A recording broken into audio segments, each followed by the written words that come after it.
Hello everyone, terrific Tuesday to you. Welcome back to CNN 10. I'm your host, Coy Wire. We've got a lot to get to, not a lot of time to do it, so let's get right to it. We start today talking about the current housing market in the United States. The dream of buying a home in America is becoming more expensive. High mortgage rates, rising home prices, and low home inventory are pushing home ownership further out of reach for first-time buyers. A new bank rate analysis says Americans wanting to buy a medium-priced home need to make at least $110,000 a year. That's almost a 50% increase in the last 4 years.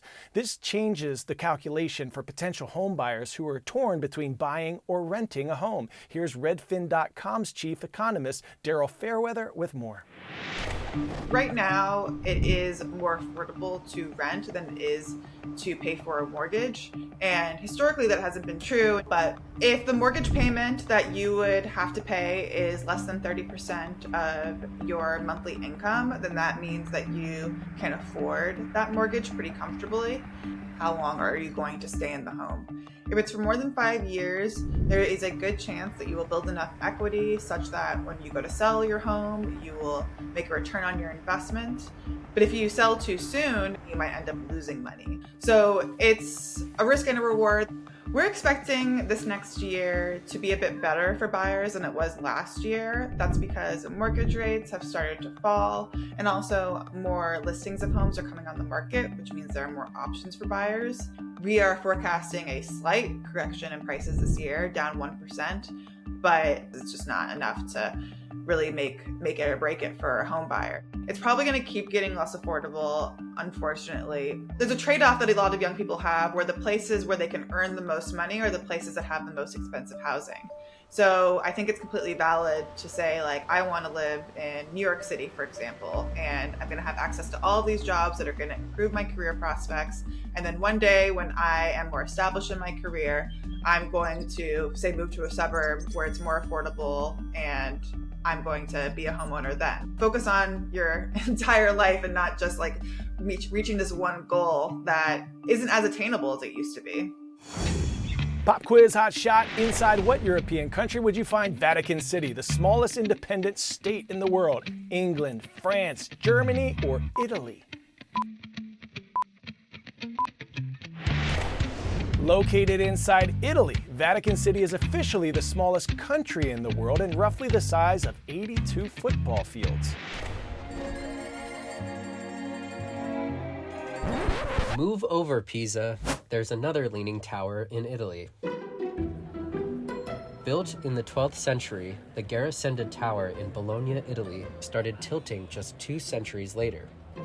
It now leans at a 4-degree angle, slightly more than the Tower of Pisa currently tilts. In 2023, scientists concluded the Garisenda was at high risk of collapsing, and authorities temporarily closed off the streets around it.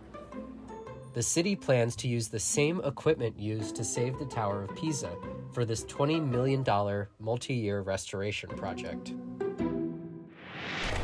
That's one tower I would not want to get caught taking a selfie under. Now, this next story is a bizarre one that could have broader consequences. There's an unusual phenomenon happening with some fish off the coast of Florida that'll make your head spin. CNN's Bill Weir has more.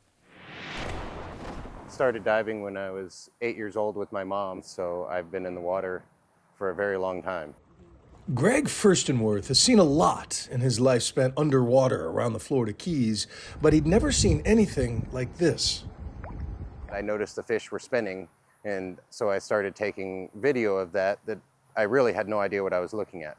Since last fall, he's seen stingrays moving upside down, Goliath groupers flailing on their sides, and dozens of other species swimming in tortured, flailing loops. Well, I mean, I've said that, it's like I'm in the middle of a disaster movie and I'm that guy yelling from, the mountaintop trying to get people to pay attention. State Fish and Wildlife officials and Florida's Bonefish and Tarpon Trust have logged nearly 200 incidents, with over 30 species acting this way, mostly in the lower Keys, but as far north as Miami. Yeah, this is crazy. I was out on a 6-hour charter. I had 2 people on the boat, and we were down off a Ligman Bank, and we happened to see a fish floundering on the flats. And then so we got close to him. We wanted to see if there was a problem, and we could obviously tell that he was in distress. It turned out to be a sawfish, a critically endangered species that might lose 4 or 5 mature adults a year, but in just a few months, at least 27 have beached themselves or died after intense episodes of what anglers are calling the spins. So typically when we think of fish acting strangely or dying, we either think of low oxygen conditions in the water or red tide. And so we saw neither. At the water school at Florida Gulf Coast University, Mike Parsons' team is part of a statewide effort to solve the mystery of the spinning fish. And while tests for most toxins have turned up empty, the most promising suspect is found living off seaweed at the bottom, a tiny critter named Gambier discus. This is the highest we've seen of the Gambier cells in the Keys. We don't know if it's the main cause. The single-cell algae can produce various neurotoxins and is showing up at record high levels. But it's just one more stressor on marine life already reeling from pollution, overfishing, and off-the-charts ocean heat waves brought by climate change. So there's concern and curiosity, I guess, on could the hot temperatures in the summer cause some changes that maybe led to the fish behavior now, and we just don't really have all the pieces together to try to link one to the other.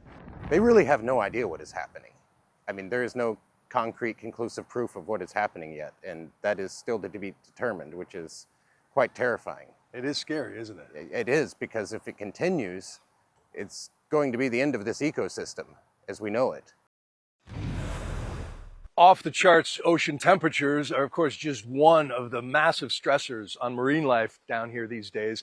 There was a 3-year study recently in which 100% of the bonefish that were tested in the Keys turned up at least 7 different pharmaceuticals, from opioids to antidepressants.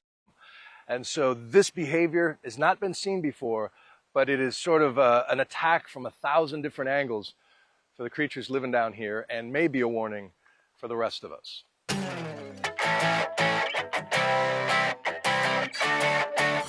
Today's story getting a 10 out of 10 is positively possum. Who's ready to party?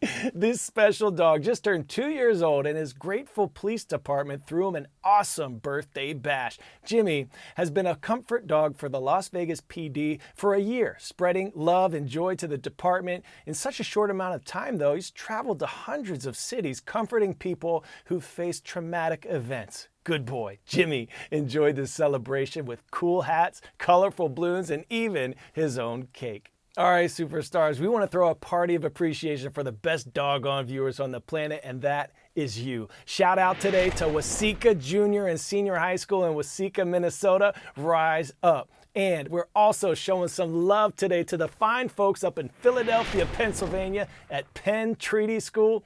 Thank you for subscribing to our CNN 10 YouTube channel. You rock. See you right back here tomorrow, and thanks for joining us. I'm Coy Wire, and we are CNN 10.